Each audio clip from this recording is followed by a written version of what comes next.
this world, people feel lost in a sea of ideas. Which ones should we accept? Stay tuned because you're listening to Veracity Hill, striving for truth on faith, politics, and society. Here is your host, Kurt Jarris. Well, a good day to you, and thanks for joining us here on another episode of Veracity Hill, where we are striving for truth on faith, politics, and society. This is episode 122, and I'm very excited that we're finally getting to talk about God and time. But before we get that, I should give you a caveat for today's episode. I am running solo in studio. Chris is off today, so you have to forgive me if there are any technical hiccups, and hopefully the sound and all that stuff will be matching up. But I'm managing two computers, which is something I haven't done before. When I've done it, it's been one computer, and so this way we're able to keep hopefully sound quality good, and so it should be a fun show. Joining me on today's program is Greg Ganssle. He is a professor of philosophy at Biola University there at the Talbot School of Theology. Great program there, highly recommended. I want everyone to check it out if they can. And so Greg's been there for a few years now, and I'm delighted that he's on our program today, and I will bring him over here. Greg, how are you today? Doing fine, Kurt. How are you? I'm good, thanks. Hey, so, all right, so we've been scheduling this out for a few weeks, and for those that were listening last week, I'm actually on baby duty, or baby watch, I should say, because my wife is quite pregnant, and the baby has not arrived yet, so here we are. We're able to do this program today, and we can finally talk about something that's frequently on my mind, although it's not an area that I specialize in, and it's not part of my doctoral research, but God and time is a very important theological and philosophical question that we should be asking ourselves. And you've, of course, written, and you're an editor for a couple books on the topic. Mm-hmm. And I thought, what a great guy to bring on, because we've chatted, we've met in person, and I really appreciate when philosophers are so humble, and they're winsome as well. And so I thought you can help bring on that attitude and approach to this topic, which many Christians can be passionate about in the theological discourses. There are some that are very insistent, no, God is outside of time, and that's how he orchestrates everything. And there are others that say, well, he's in time, and that's how he relates to us. So I've got a few questions for you today, but let me first ask you, what got you interested in thinking about God's relationship to time? Well, I think it's always in the back of your mind if you're any kind of believer, if you think about God and his nature. And of course, before I began to do any actual research on this, I inherited the traditional view that God was in some sense outside of time. That's the traditional view in the West, and it's still the dominant view among theologians, I believe. But as I began as a philosopher to investigate this, I saw that among Christian philosophers, that God is outside of time might be the minority position today, especially in the analytic tradition. And so that got me interested. I took a seminar with Bill Alston when I was doing my doctoral work on the nature of God, and this was one of the subjects. And it was there that I decided I would write my dissertation on it. And so I spent a lot of time in that literature, and it was a very fun, exciting topic, and it's one I think that Christians can disagree about without calling our orthodoxy into question, because I think the biblical texts are open to either God being temporal in some sense or God being non-temporal. All right, and now you are a latecomer to philosophy, relatively speaking. Relatively, yes. You, as I understand it, you would ditch out on your college classes in order to read C.S. Lewis. Right, exactly. I was a secondary education major in biology, and I was a singularly unmotivated student as an undergrad. I was involved in campus ministry, and then I started reading C.S. Lewis and Francis Schaeffer. I joined the staff of Campus Crusade and was working on secular campuses, and that's what got me interested, because I was trying to answer students' questions. And it dawned on me one day, I think I'm reading philosophy. I should take a philosophy class. I'd never taken philosophy. And so I started taking these classes one at a time over a course of some years, and it was a little bit like doing drugs, right? You just kept wanting more and more. And at least so I'm told. And I did my master's degree part-time while I was still directing one of the campus ministries, and then we went to Syracuse where I did my PhD, and then continued to integrate philosophy with campus ministry. I spent 20 years at Yale, where we launched the Rivendell Institute, and just 4 years ago came out here to Talbot to be part of the master's program. So it is kind of a circuitous journey, as they say. Yeah, that's great. All right, so and later on, towards the end of the episode, I want to talk to you about the Rivendell Institute. I think that's a really neat thing, Christian study centers, but we'll put that towards the end of the program today.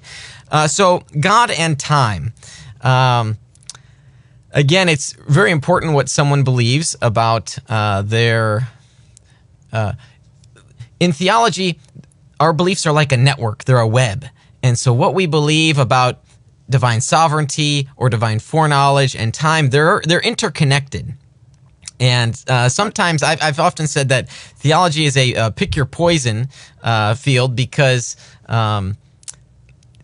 there's no perfect view. Every view seems to have a weakness. And I think for me, part of the reason why I like to think about God's relationship to time is because I think this area, time and foreknowledge, maybe are my weaknesses on my view. And so that's why I like to think about it.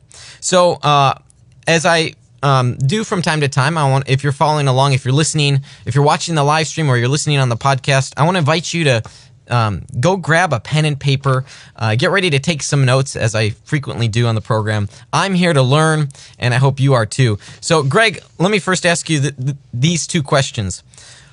When Christians or when philosophers talk about when God is temporal or God is timeless, what do they mean? Okay, that's a really good question. So if God is temporal or in time, we say, then God experiences time somewhat like we do. So, for example, we experience one moment at a time. We experience the present right now, and of course we did experience the past, and we will experience the future. And that kind of relation to time is roughly the same with God if God is temporal. Now, some aspects of our relation to time will not transfer to God, because our relation to the past also includes forgetfulness, and our relationship to the future involves a great deal of ignorance. But Christians on both sides of the discussion of God and time want to assert that God knows everything that can be known. And cashing that out, of course, there are going to be differences. Yeah. But God doesn't forget the past. And of course, we came into existence at a point in time, and that's not true for God. If God is temporal, then at every moment in time, God exists. And so there's some differences, but the big thing is we experience the passage of time, and God would experience the passage of time. So if God is not in time, if God is in some sense atemporal, or we used to use the word eternal for this position, then God does not experience the passage of time. God's relation to each moment in time is the same. God has direct cognitive access. God knows directly in the same way the past, the present, and the future. He doesn't have to remember the past because it's not past to God, and he doesn't anticipate the future because it's not future to God.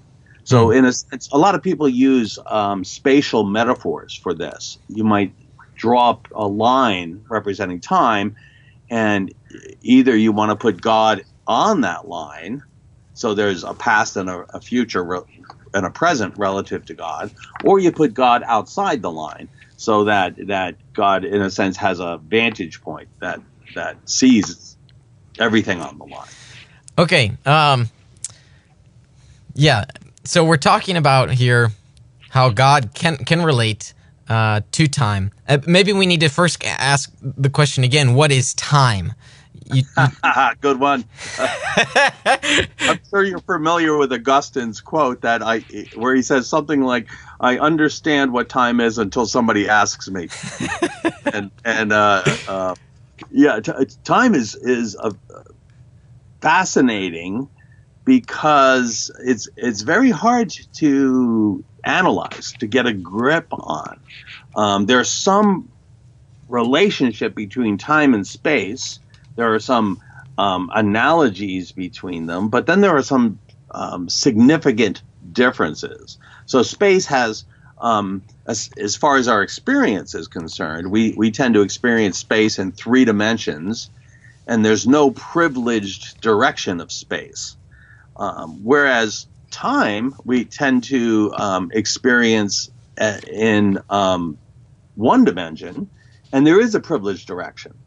Right? We talk about the passage of time, or the moving of time, or the moving of the present. All these things are somewhat metaphorical, but they capture that our experience is certain events are future to us.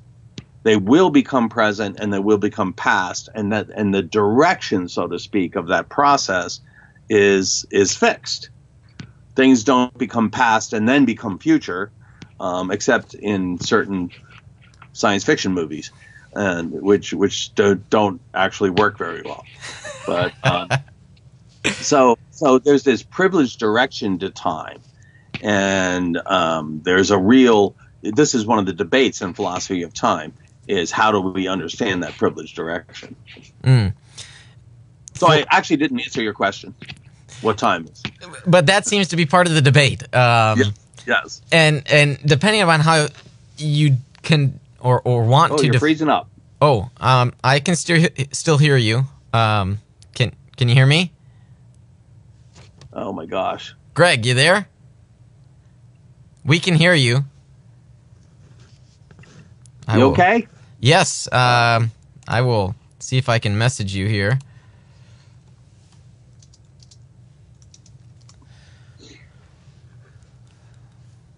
Okay. Oh, look at that. It went over to... Can you see me? Tech issues today, folks. Apologize for that. Greg, you there? Maybe we'll try reconnecting here. We're going to pause the stream here and give him a call back.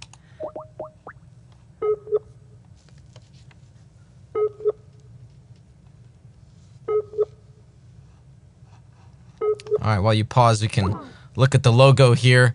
I'm going to, I'll just load up my cam. So, like I said, I've talked about, or how I've been interested in God and time. And there's this web of beliefs that we have. And I'd love to get what your thoughts are on this. For me, I guess I haven't been sure of God's relationship to time. It seems that a linear approach has some vantage points to it, some disadvantage points to it. Seth is writing in. He's texting to me. I can be your surprise guest. Oh, that's funny. Seth, well, if you want to comment along, I'd be happy to engage with you. Greg's apparently not on Skype right now. Something has happened, so we will try to reconnect with him. Let's see here. I will send him an email. This is why it's good to have a technical producer who can manage things. Let's see here. We'll load this up and try again. He's probably restarting.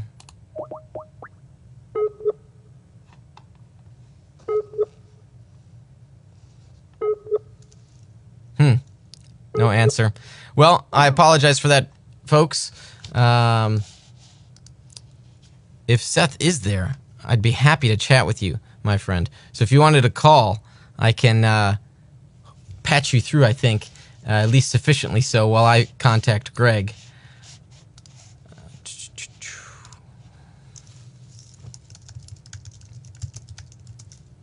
And we can continue our conversation today with him.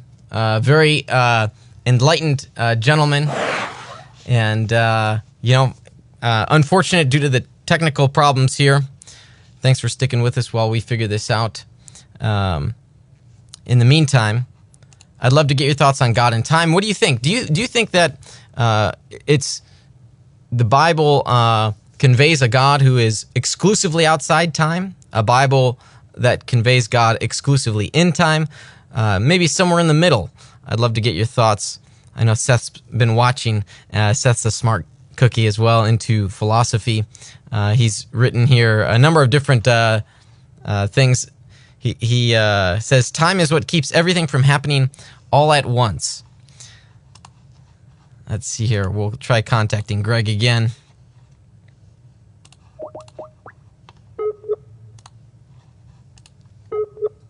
No dice.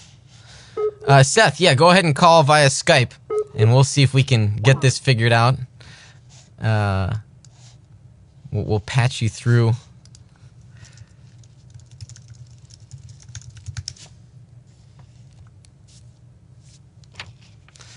Bear with us, folks. Why don't we take our short break early here, just to keep things rolling. And so stick with us through this short break from our sponsors. You're listening to Veracity Hill, striving for truth on faith, politics, and society.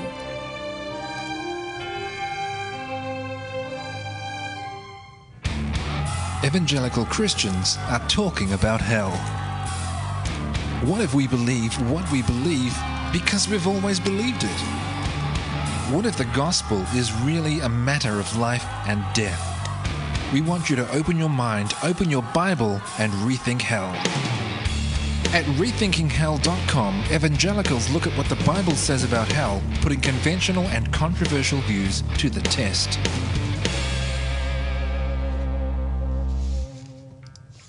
Have you heard of the Google Ad Grant for nonprofits?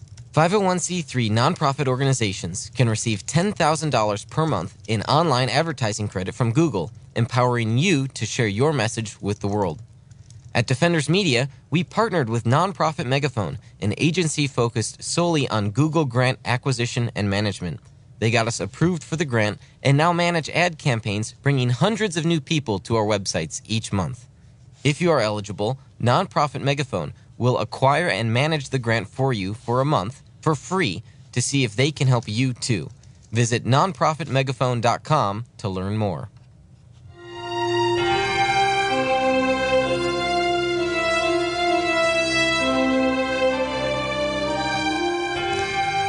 Thanks for sticking with us through that short break from our sponsors. If you want to learn how you can become a sponsor or a patron of our program, go to our website, veracityhill.com, and click on that patron tab. And we couldn't do this program without your support. And as you can see here, because I'm running solo, it's a little bit more difficult. Chris was off today, and we were unable to fill his seat. And so we've encountered technical issues with our guest. We're trying to get in touch with him. In the meantime, we're going to connect here with Seth Baker and put him on the phone. And hopefully you'll be able to pick him up here. And Seth can enlighten us on a number of the philosophical issues pertaining to God and time. Seth's a smart guy. He enjoys thinking about philosophy and Christian theism. And so we'll load him up here momentarily here. Hey, Brother Kurt. Seth, you're on Veracity Hill. How are you doing? I'm doing great. How are you doing? Good. We're just patched the audio through here. We're still going to try to connect with Greg. We're not sure. We're having trouble reaching him. I wonder if maybe his program crashed and he has to update or something like that. All right. We're talking about God and time, and I know this is something you've thought about, and I appreciate you stumping in here temporarily. Haha, get it, temporarily, for Greg. So tell us, what has interested you with God and time?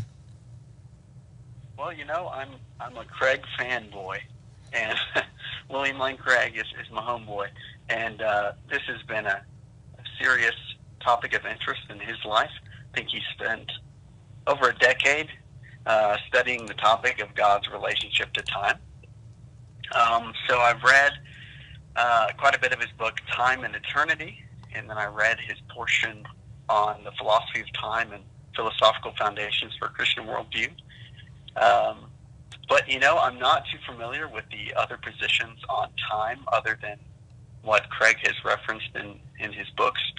So I don't want to step on anybody's toes because I've got some friends of mine that are followers of Thomas Aquinas, and they would differ greatly on Craig's position. I'm going to try to load Greg in. He's contacted me. Let's see if we can get this back up. We'll keep you on the line here, Seth. Okay. It is ringing for those that can hear it. Hey, Greg, you there? Yeah, what happened? I'm not sure what happened, but we're back. We've got Seth Baker on the phone, who's been managing, keeping us going here. So we'll bring you back here and see, where did we leave off when we were talking about God and time? Oh, I'm so sorry about that. Well, we just finished talking about the nature of time and what it means that God would be temporal, or that God would be non-temporal or timeless in some sense. And trying to get the basic distinctions down. Does God experience the passage of time, or is God's relation to every moment somewhat the same? Gotcha. Okay. Now, Seth is on the phone with us, Seth Baker, who's one of our followers. And he's talked about how his interest and exposure to this comes from William Lane Craig's view. Sure. Now, WLC, as he's commonly referred to, he believes, and correct me if I'm wrong, that God was outside of time until he created it. Yes. And as his colleague and your colleague, J.P. Moreland, I attended a seminar once with J.P. Moreland, and he said that time is like God creating a lake and jumping in. Yeah. So now God is, on their view, bound to time. Mm-hmm. What do you think are some of the advantages or disadvantages of this position? Well, it's an interesting position because Bill is got two deep convictions that he's navigating here. The first conviction has to do with his work on the Kalam cosmological argument, right? And this is an argument that he is actually the contemporary philosopher who's revived this argument. It has its roots in medieval Islamic theology and philosophy, but he's the one who's put it on the map. And a big part of that is that the past cannot be infinite. And the reason is that an actual infinite series cannot be completed by successive addition. Now, we can unpack what that means if it'll be helpful. But so he has this conviction that the past cannot be infinite, but he also has the conviction that he's committed to what philosophers call the A theory of time, which is not very descriptive, but this is the theory that the most fundamental reality about time is past, present, and future, right? That those relations are the most fundamental. Therefore, there's an objective present. There's a now that's happening. And Bill thinks, and many other philosophers, that if that's what is true about time, God has to be temporal, because God has to know, for example, what time is it now, that there's a real objective fact to the matter. What time is it now? Think about that question versus the question of the spatial question, which is there a privileged location in space? And we think there's not, right? So we use the word here and there, but we use those always relative to the speaker. It's not like there's an objective here, and I'm getting closer to here. It's just I say here when I'm talking about La Mirada, and you say it when you're talking about being near Chicago. It's completely relative to the speaker. The A theory of time says that that's not the case with time, right? There's an objective present.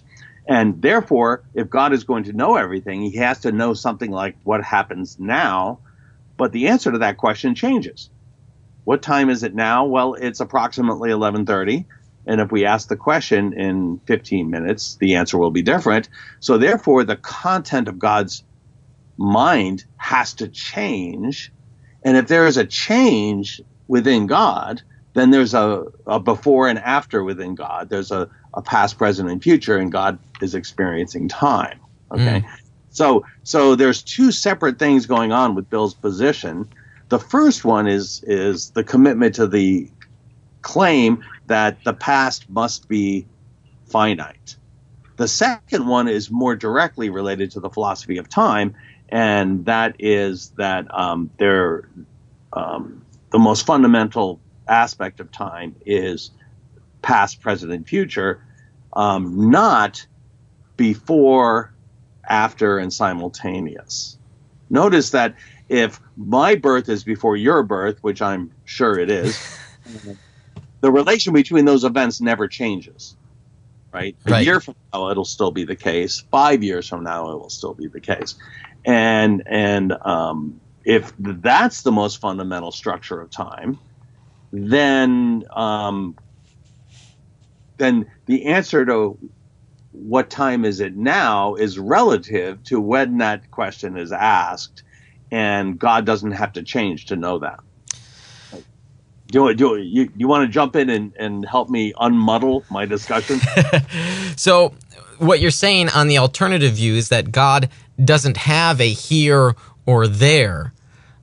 Right. Because God is not spatially located. Right. And is it the same with time is the big question. Right. So there is, on the alternative view, there is no now for God because he's outside of time. Yes. That might be a difficult concept to comprehend for us limited finite beings. Exactly. Yes. Now, on Craig's view, when time began to exist, and I don't know if this is like a gotcha question. It's kind of like, can God make a rock too big he can't lift? So what was God doing? The answer to that question is no, he can't. But right. So here's this question. What was God doing the moment, which is a time concept, the moment before he created time? Well, I think Bill's going to say there was no moment before he created time, right? There was an eternal. I mean, you could use the word moment there, but we're stretching the definition to it. You know, God existed in his perfect self-sufficiency in a timeless state. And the moment God creates time, then that's the first moment that there's a present. At that very moment, there's no past. There's the timeless state of God, and then the present moment, and then of course in the next moment, or 10 minutes later, then there is a past, right? And so that's Bill's view. I think most analytic philosophers who believe God is inside of time don't hold Bill's view. They wind up rejecting the Kalam cosmological argument, and they think God was everlastingly temporal and the past is infinite. So it seems odd, though, to say that God wasn't doing anything before creating time. Is that an odd concept, or? Well, I'm not sure we'd want to say that. Okay. Right? It's that God's actions are not temporally located. Eleanor Stump and Norm Kretzmann, in their very important paper on eternity, which came out in 1980, unpack a definition of eternity by Boethius, and and one of the aspects of that is timeless duration. That God's eternal life, that's a non-temporal life, still has a duration. It's not a temporal duration. I think the challenge for us is not to think of a timeless God as having a life characterized by a mathematical point, right? Okay. Because that's a kind of a thin life. It takes the richness out of our picture of God's life. But the traditional understanding in people like Boethius and Aquinas is that God's life is so full that it cannot be contained by time. So, and that's why Boethius uses this term, that there's a timeless duration. God has the simultaneous possession of his entire duration of life at once. That's a rough paraphrase of this definition from the Consolation of Philosophy. So far from God not doing anything, God's action is one timeless action which has its effects throughout time.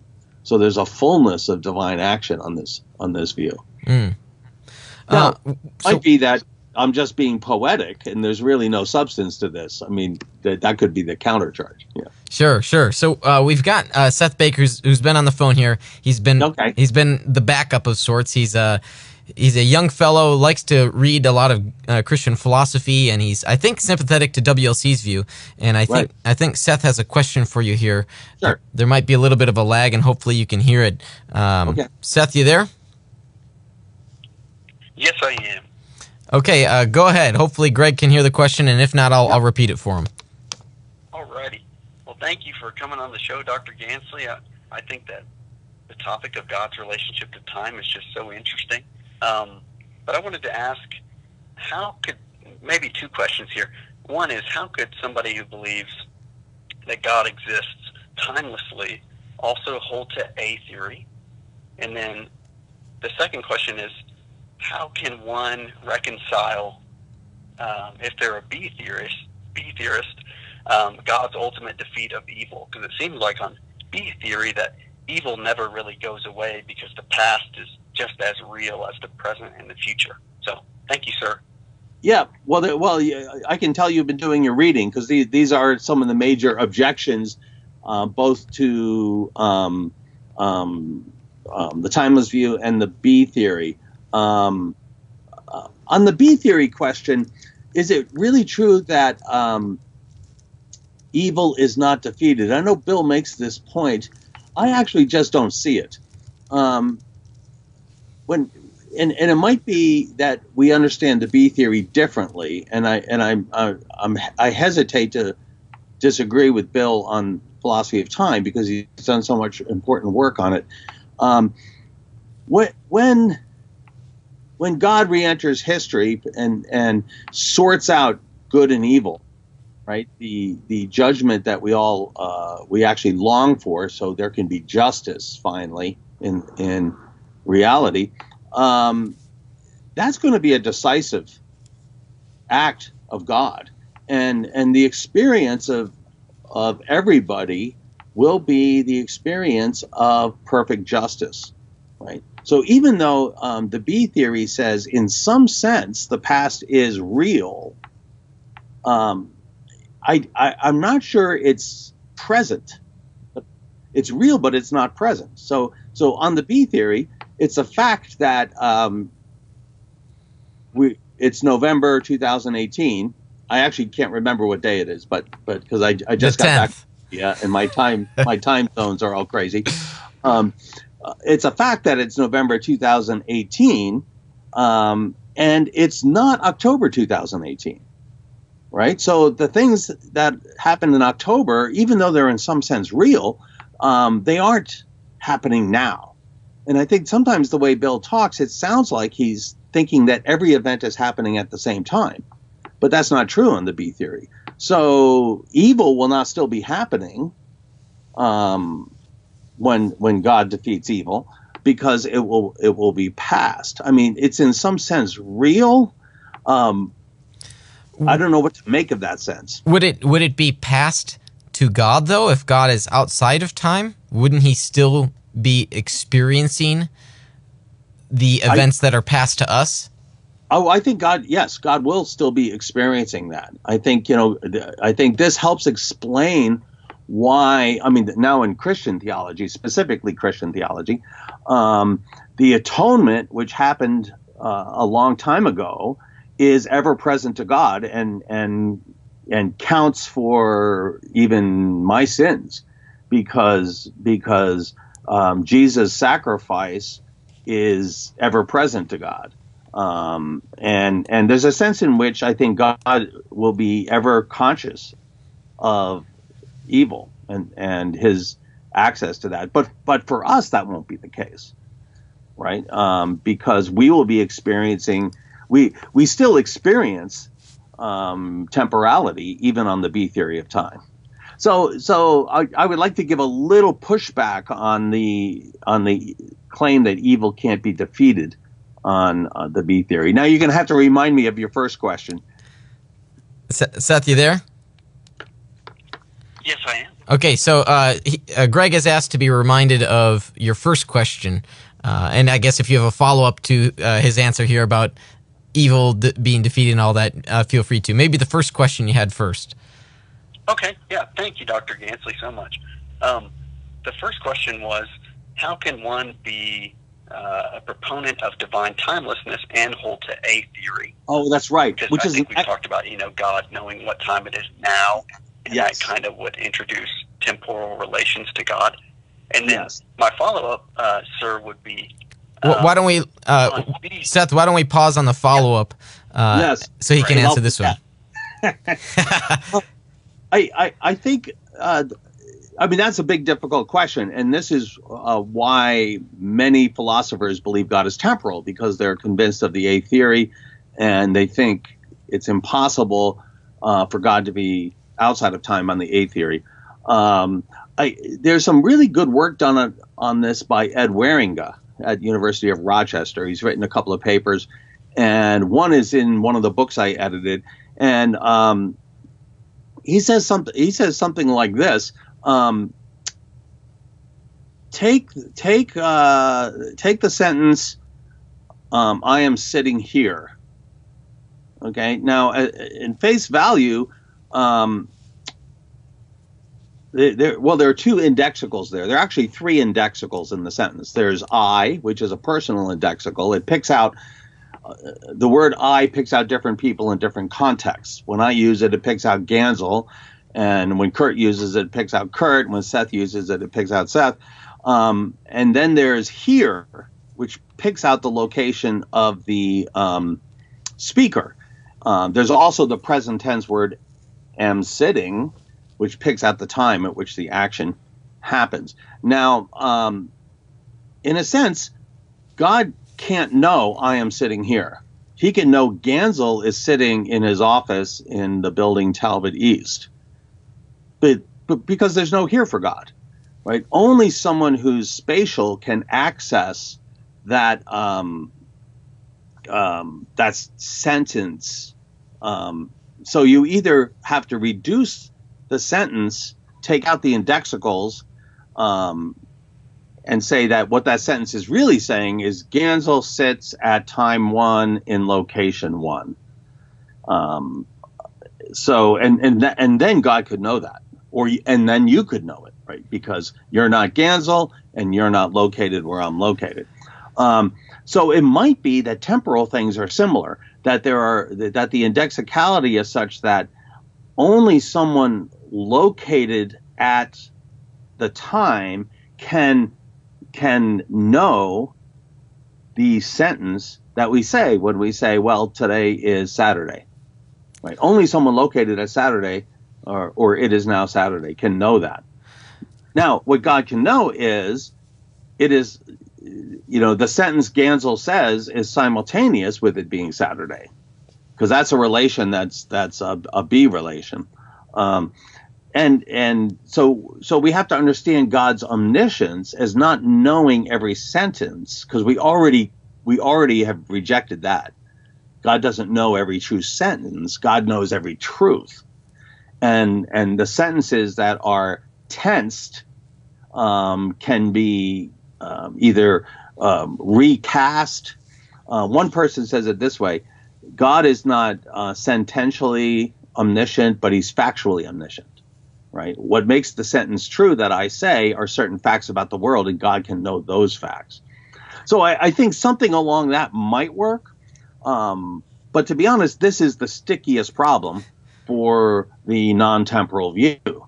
And many philosophers believe that there hasn't been a good solution.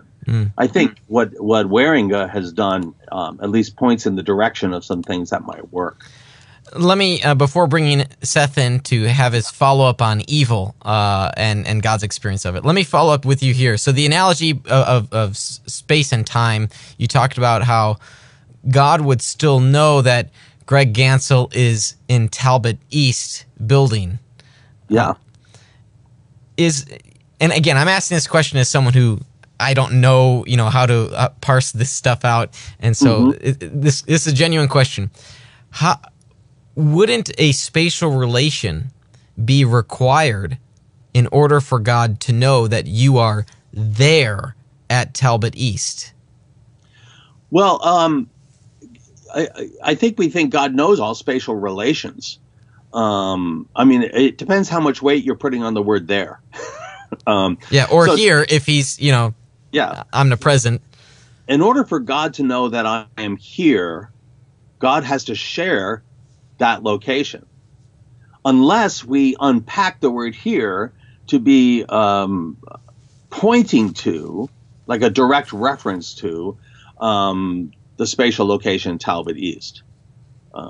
So it's like when we consult a map, back when we used to use maps, and we say, well, where are we trying to go? We're trying to go to Starbucks, and the Starbucks is here. And you point to a place on the map. You're using the word here differently then, because you're outside of that spatial grid, and you're identifying a location within the spatial grid. I see.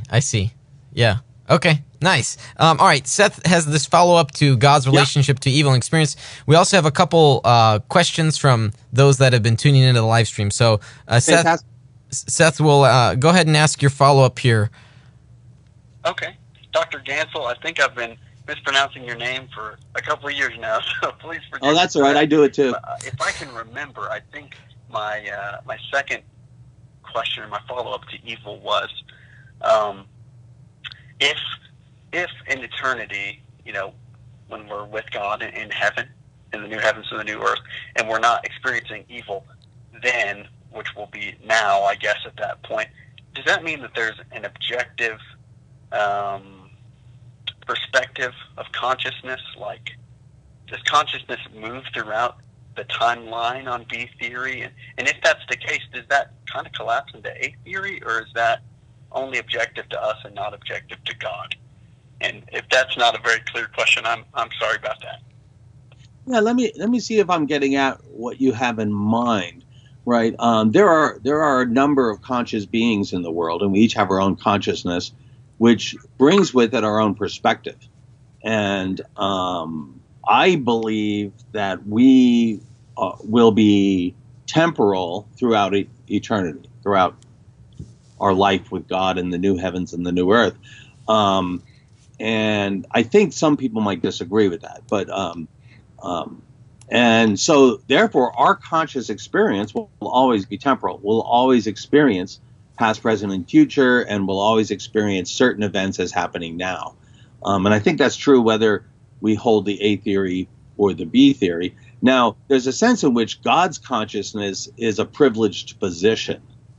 And Hillary Putnam and others who are non-realists about metaphysics argue that there's no God's eye point of view about seeing what's true in the world. But of course, if God exists, there is a God's eye point of view, which is God's point of view, right? And so there's a sense that God's perspective trumps anyone else's perspective. And so we're not going to be omniscient. We are going to still see the world through our own perspective, which includes our first person perspective. In other words, I see the world as related to myself, and you see the world as related to yourself primarily. And I see the world from my vantage point, right? Remember, in eternity, we're going to be embodied creatures. So we're still going to be spatial. It's a new heavens and a new earth. It's not a non-spatial reality we're going to. And I think this is part of the wonderful news of the gospel. So on one sense, I think, yes, there is a privileged consciousness. That's God's perspective. But we will still know truly, but our perspective will still be limited. I don't know if that's helpful or if I'm getting at what you're interested in here, Seth. Seth, I want to thank you. I want to get to some of these other questions. Seth, again, thank you for your questions to Greg here. So we'll move along here. Jonathan is asking, I think he just wants a point of clarification here. He's been following along with us. From what I'm following with what the speaker is saying, God lives in a finite temporal state, but is not temporally bound. Every moment is now for him, depending upon when he is. Greg, is that an accurate description of your view or someone else's view that we've been talking about? Yeah, I haven't taken a view in the discussion yet. Right. And to be honest, sometimes I'm a Monday, Wednesday, Friday outside of Tuesday, Thursday, Saturday, and then inside, and then the Sabbath I take off. But the two views are that if God is in time, then God's being or his existence is, I hate to use the word limited, but God experiences now in a privileged way, and indirectly experiences the past. He has to remember the past, and he anticipates the future. Now, his memory and his anticipation is exhaustively accurate, so he doesn't have the same problems we have, wondering who's going to win the game or where I left my keys.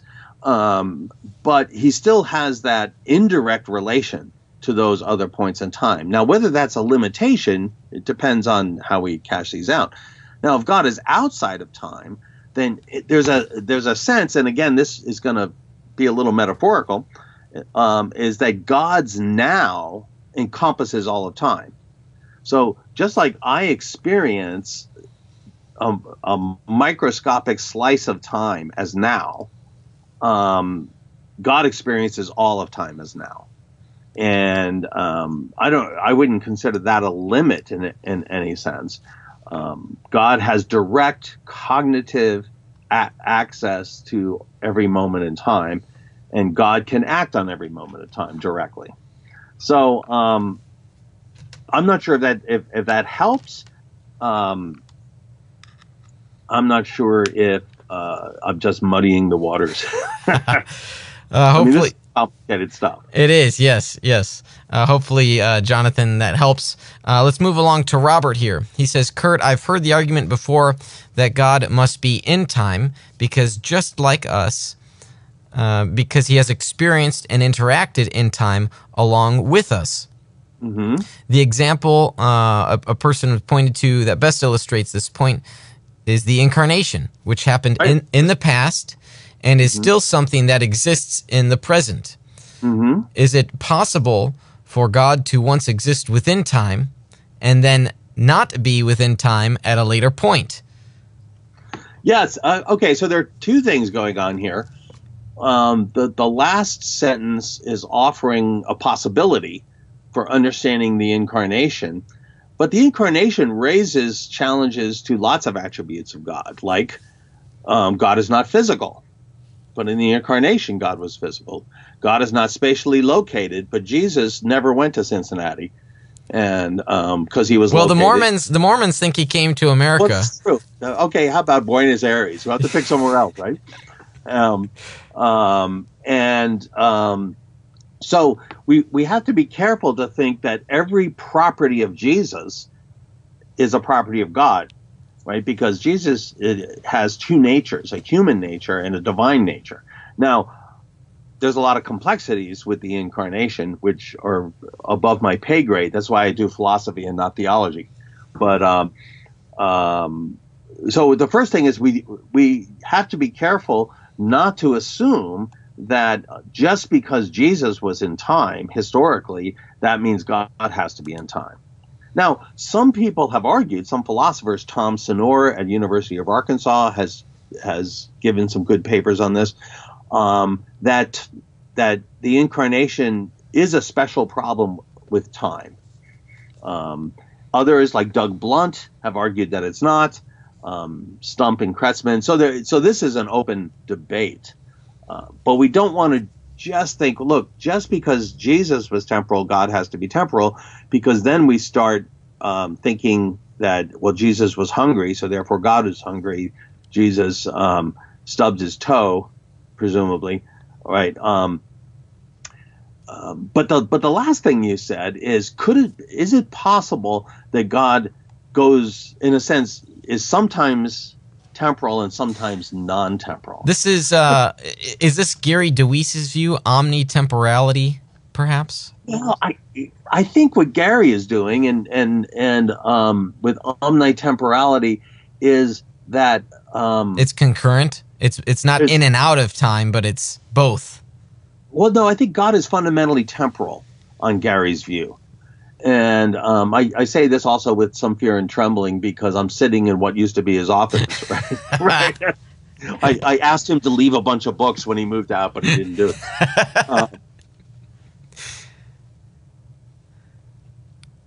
Oh, Greg, are you there? Go on. Oh, sorry, you froze up on us, but I think you're still here. Oh, okay, good. I think what Gary means is God is fundamentally temporal, but God has perfect knowledge of past and future, and God's temporality is in what you could call a metaphysical time, not necessarily physical time. And a lot of philosophers think this is the way to go because of the complexities of physical time we get from relativity theory, right? That each inertial reference frame has its own simultaneity, and yet for God there has to be an objective simultaneity. So God can't be located in one physical inertial reference frame. So I'm not sure this is really Gary's view that God, in a sense, pops in and out of time. I think it's more difficult to think that God is temporal for a duration of time and then becomes atemporal, because it seems like there's always going to be a past and future relation to that temporal part of God's existence. I think that's more difficult than Bill's view, that God could be timeless and then at the moment of creation, God is then temporal. I think there's a problem with Bill's view, and I haven't quite been able to articulate it. So, for example, I mean, we have to use this word in quotations. Before God created, right? There is before, right? Before God created, God knows that we're having this conversation now. But he doesn't know the A fact because there is no A fact. He knows the B fact. God knows that on November 10th, 2018, we're having this conversation. And he can only know the A fact once time has been created. And it seems like there's an asymmetry between the B facts and the A facts, and that the B facts turn out to be more fundamental than the A facts. I haven't been able to articulate that argument crisply, and I'm not sure how strong it is. But I think it puts some pressure on Bill's position. God's knowledge is perfectly accurate before time is created and perfectly adequate, and yet he knows only B facts about time. So there seems to be, the argument of the A theory is that the A facts are more fundamental, and that puts a little bit of tension on it. I'm not sure it's a defeater in any sense of the word.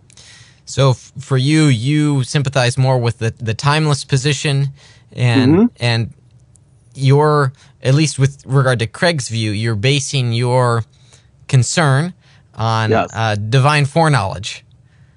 Well, yeah, but not the normal divine foreknowledge question, right? It's not how can God know future free actions, which is the normal divine foreknowledge worry. It's God knows everything, so he knows we're having this conversation, but he can only access that with a B fact. So doesn't that seem to imply, or at least suggest, that B facts are more fundamental, which is more an argument against the A theory than it is that God is outside of time, right?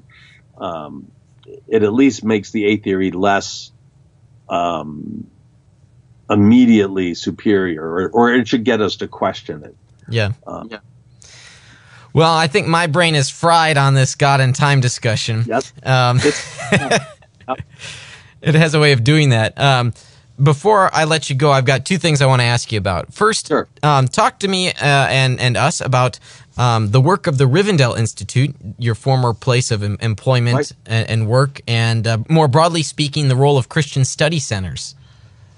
Yes. Okay. Well, we started the Rivendell Institute in 1995, right after I finished my PhD and moved to Yale. And the director of Rivendell's still going on, Dave Mahan, had already been working in campus ministry at Yale.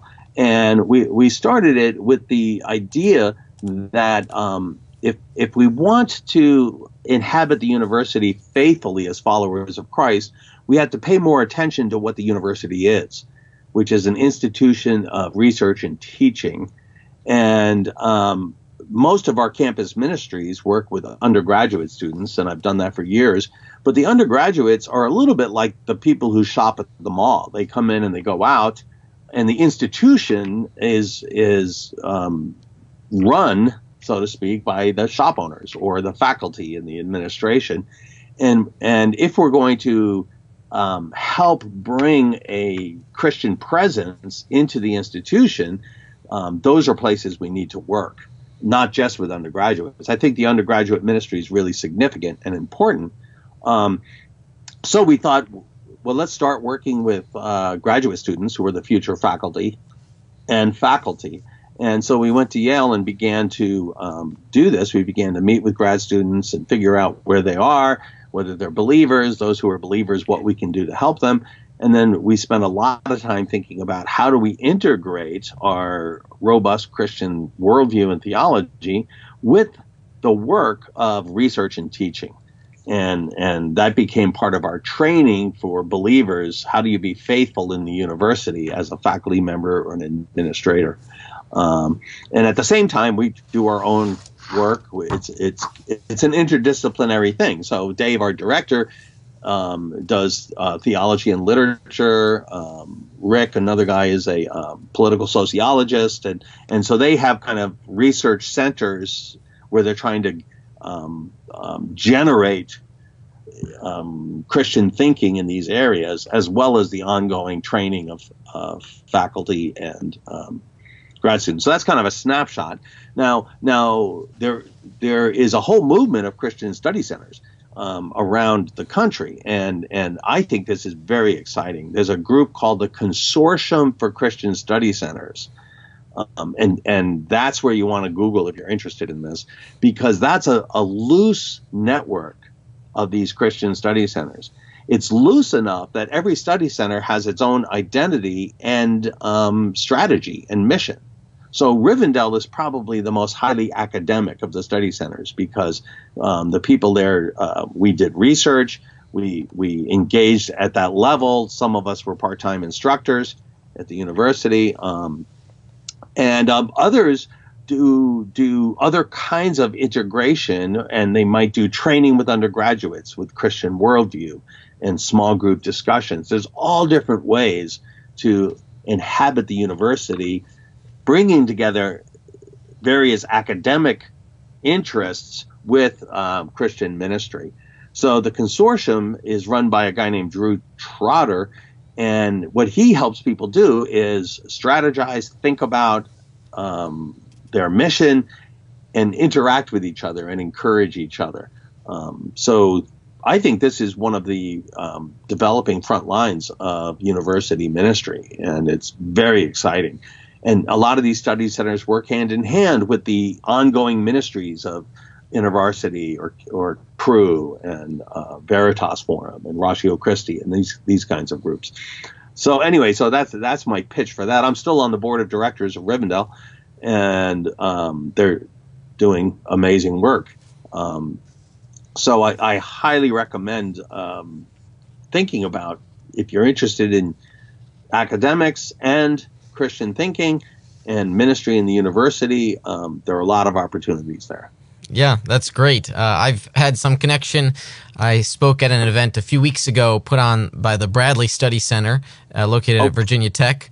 Excellent. Yeah, Mike Weaver invited me to talk about perspectives on the supposed genocide commands, which was the theme of our Defenders Conference. And so it was quite easy for me to whip up it was about a 30-minute talk on the different views.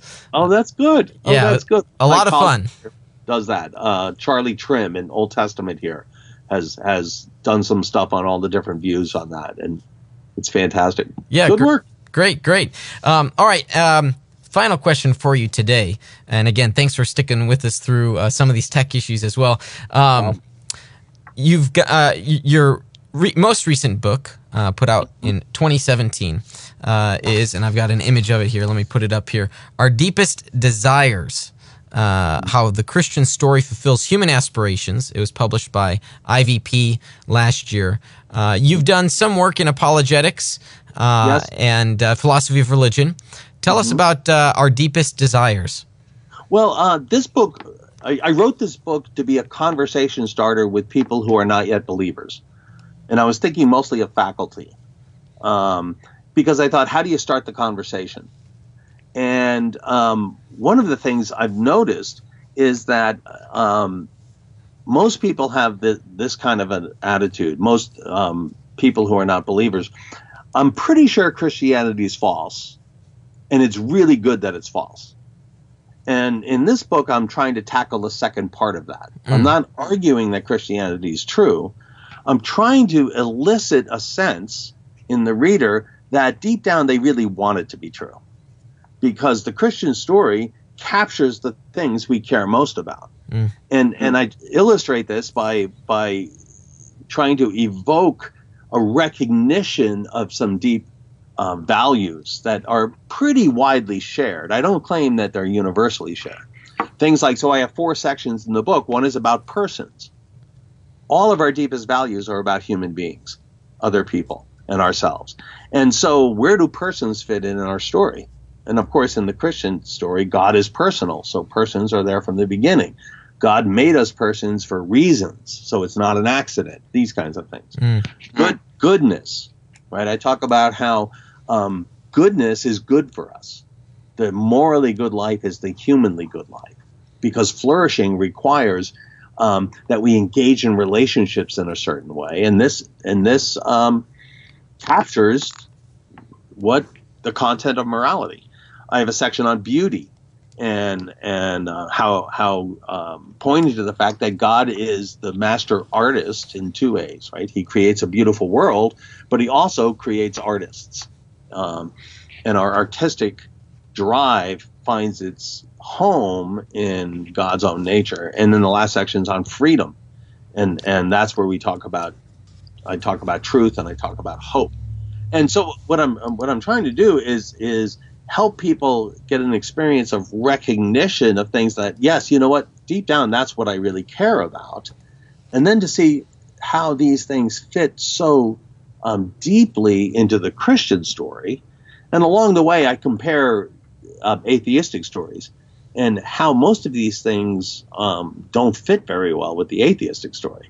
So the Christian story actually captures our aspirations much better. And my hope is that it can prompt people to think, okay, well, I should look into whether this is true or not, because the Christian story actually is a good story. It's a rich, humanly affirming story. But most people don't think that nowadays. So that's kind of what I was doing with that. And of course, I think believers get a lot out of it because it's helps them see the gospel in different ways. It's a new perspective on seeing, wow, what is the Christian story? How does it connect? Because I think, to be honest, a lot of people who are wanting to be faithful believers have a disconnected view of how the gospel speaks to their humanity. Yeah, yep. A lot of folks think we're just. Go ahead. I was going to say that's the story. Yeah, a lot of folks just think we're just here and we're passing on through, and we just need to stall until we get there. Exactly. Yeah.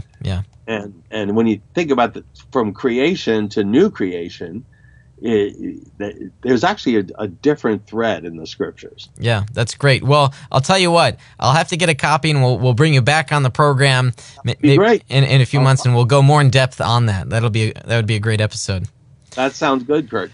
Greg, hey, thank you for coming on the program today, for enlightening us about the issues of God and time. I know it's complex, difficult, but it's important nonetheless. Well, thanks. And stick with me here on Skype. I'm going to close out the program, and we'll chat afterward. That'll be great. All right. Well, that's Greg Ganssle. He is professor of philosophy at the Talbot School of Theology. And if you are interested in that, we're going to learning more about his institution where he's at. Biola is my alma mater.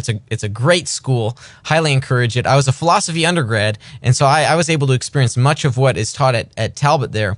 And so we're going to put a link at our website on this episode's post, veracityhill.com, so you can easily get to Biola. We'll post a link to Greg's book and the Consortium of Christian Study Centers, so you can learn all about that. All right, well, that does it for the program today. I'm grateful for the continued support of our patrons and the partnerships that we have with our sponsors. They are Defenders Media, Consult Kevin, The Sky Floor, Rethinking Hell, the Illinois Family Institute, and Fox Restoration. I want to thank our guest today, Greg Ganssle, again, professor of philosophy at the Talbot School of Theology. And last but not least, I want to thank you for listening in and for striving for truth on faith, politics, and society. You've been listening to Veracity Hill, striving for truth on faith, politics, and society. This is a listener-supported program. For more resources, including past shows, visit veracityhill.com.